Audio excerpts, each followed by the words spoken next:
A'udzubillahi samii'al 'alim minasyaitonir rajim. Bismillahirrahmanirrahim. InsyaAllah kita sambung lagi kita punya perbincangan mengenai data dalam kehidupan seharian kita. Data-data yang kita kutip ataupun data-data yang kita dapati daripada sekeliling kita itu boleh dibahagikan kepada dua, data kualitatif dan data kuantitatif. Apa dia data kualitatif? Apa dia data kuantitatif? Kita akan tengoklah sekejap lagi. Sementara itu kita lihat. Ini adalah contoh-contoh data yang ada di sekeliling kita lah. Banyak lagi ini sebagai satu contoh. Jantina boleh menjadi data. Jantina dalam kelas contohnya lelaki, perempuan. Itu sajalah jantina yang ada dekat dunia ni. Sekali lagi, saya ulang jantina dekat dalam dunia ni ada dua sahaja, iaitu lelaki dan perempuan. Ini adalah mengikut kita punya nature kita. Dan malangnya lah kalau sekiranya ada di antara kita secara nature-nya, kalau kita ini mengiktiraf ada satu lagi jantina, sebabnya dia dah lari daripada kita punya nature. Contoh, kalau jantina lelaki satu, perempuan dua, kita tambah lagi tiga lain-lain jantina, ataupun tiga tu LGBT, macam tu lah, kita katakan gay dan sebagainya. Secara nature-nya salah lah. Daripada sudut agama Islamnya pun memang totally salah, daripada sudut nature-nya pun salah. Okey, jadinya jantina itu boleh menjadi data jenis pekerjaan, contohnya swasta, kerajaan, suhu, status perkahwinan, bujang, tidak berkahwin, kahwin olok-olok contoh. Ini status perkahwinan lah. Ataupun sedang nak berkahwin, terpulanglah pada kita punya cara kutip data kita. Tapi status perkahwinan bila sebut apa, bila kita tanya jantina apa jantina, lelaki perempuan orang jawab. Apa jenis pekerjaan, guru. Apa jenis suhu, apa jenis suhu, berapa suhu badan. Kalau kita pergi sekarang ni letak kepala, serahkan kepala kita dekat mesin tu, dia akan terus 36 dan sebagainya jawapan dia. Soalan lagi, apa status perkahwinan, bujang. Tingkat apakah kepuasan kerja anda? Kepuasan kerja memuaskan, macam tu dia jawab. Bagus, sangat bagus. Okey.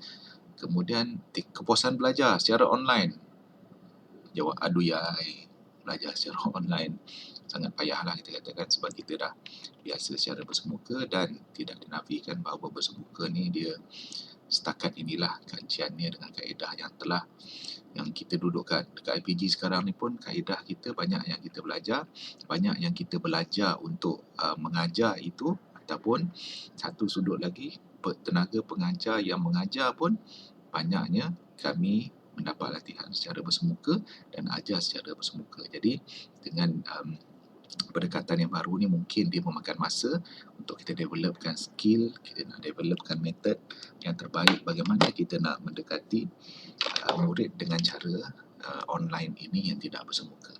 Itu kita katakanlah kepuasan belajar. Mungkin perubahan itu dia memberi kesan kepada kita, tapi insya-Allah dengan teknologi, dengan kajian yang dilakukan oleh orang-orang bijak pandai ini, satu hari nanti tidak mustahil yang online ini akan menjadi pilihan pula daripada yang bersemuka. Wallahu alam, sebab banyaklah perubahan dengan dalam dunia ni yang ke arah perubahan yang kita tak jangkakan. Baiklah, seterusnya, penempatan duduk di mana, pekan, bandar, itu contohnya. Bangsa, apa bangsa? Melayu, Cina, India, Iban, Bidayu dan sebagainya lah.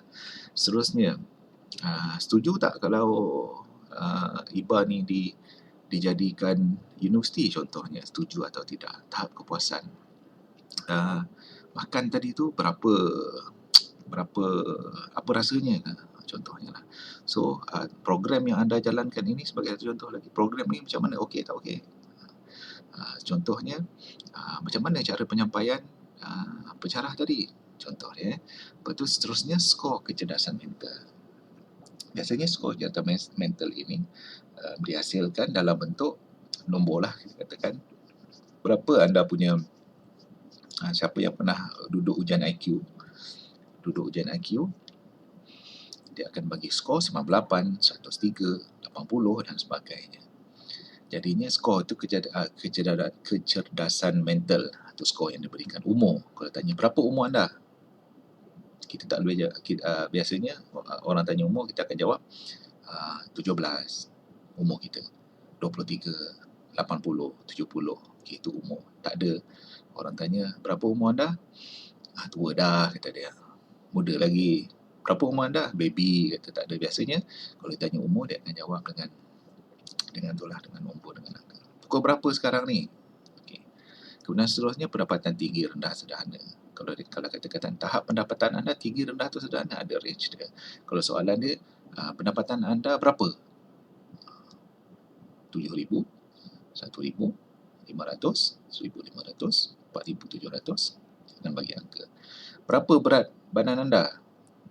Kita jawab geleng kepala, berat dia kata. Tapi biasanya bila sebut berapa berat, dia akan jawab 60 kilo, 70 kilo, 80 kilo. Seterusnya, berapa bilangan pelajar dalam kelas ni? 25 orang, 20 orang. Biasanya lah, tak ada dia jawab ramai. Okay. Yang itu contoh-contoh data. Banyak lagi sebenarnya contoh data. Berapa kereta anda? 2, 3. Berapa ibu anda? 1, 2, 3, 4. Dia akan, bila sebutkan bilangan, dia akan datang dengan angka. Jadi, data-data ini kalau kita perhatikan, di situlah dia ada pembahagian antara kualitatif dan kuantitatif. Yang ni sebenarnya sorotan yang Ustaz difahamkan. Data ini anda telah belajar di semester yang lalu. Jadi, untuk kerjanya, sila hasilkan pengurusan grafik berkenaan jenis skala data. Cuba recap baliklah. Sebabnya, kita punya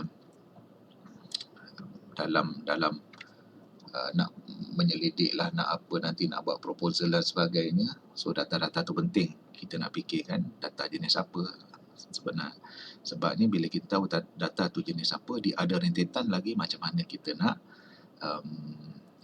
proses pula data tersebut. Jadi, sila hasilkan, nanti hantar dalam kita punya GC lah. Yang ni ada nota yang nota ni Ustaz sediakan tapi tak nampak kat sini. Dia tak menyala lah nota ni. Di sini skala ni dia no responding lagi. Jadinya nanti Ustaz akan hantar. Jadinya skala ni ada skala ordinal, ada skala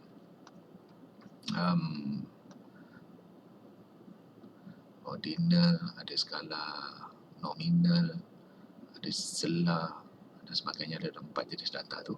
Jadinya Ustaz akan hantar. So, hasilkanlah daripada bagi contoh dan buat dia punya, buat peta minda ke apa dan sebagainya. Sila hasilkanlah pengurusan grafik berkenaan jenis data. Baiklah, nota skala ni Ustaz akan hantar nanti, insya-Allah. Seterusnya, untuk data-data yang dua data itu, data kuali dan kuanti, bagaimana sebenarnya kita nak kenal data kuali dan data kuanti? Ini dia punya kesimpulannya lah, kita tengok. Data kuali apabila data itu dinyatakan dalam bentuk bukan angka. Bila orang tanya tadi, status bujang, bukan angka. Umur 25 tahun, itu angka. Bila angka, kita katakan itu adalah data kuantitatif dalam bentuk angka. Tapi kalau data itu dalam bentuk kepuasan tahap, sangat memuaskan dan sebagainya, bila jawapan itu keluar benda yang itu, kita namakan data itu, kita kategorikan sebagai data kualitatif. Kalau sekiranya data itu secara asalnya keluar dalam bentuk angka, kita namakan data itu sebagai data kuantitatif. Okay. Alright. Jadi, data kualitatif itu, atau rentetan daripada yang skala data itu, kebiasaannya ataupun secara umumnya, secara umumnya, nak cakap sekali lagi saya ulang, secara umumnya, data, jenis-jenis data ini bila kualitatif, biasanya data itu adalah dalam bentuk nominal dan ordinal, biasanya. Untuk data kuantitatif, dia dalam bentuk interval dan ratio. So, kita boleh bagikan kebiasaannya, bila kita katakan interval dan ratio, ia adalah kuantitatif. Bila kita katakan nominal dan ordinal, biasanya dia adalah kualitatif. Pada asas ni lah kita katakan. Jadi, insya-Allah kita akan masuk pula lagi nanti akan datang tentang analisis deskriptif dan analisis inferential, data yang dapat ataupun data yang telah kita kumpulkan itu macam mana pula kita nak proses dia. InsyaAllah kita jumpa lagi. Assalamualaikum warahmatullahi wabarakatuh.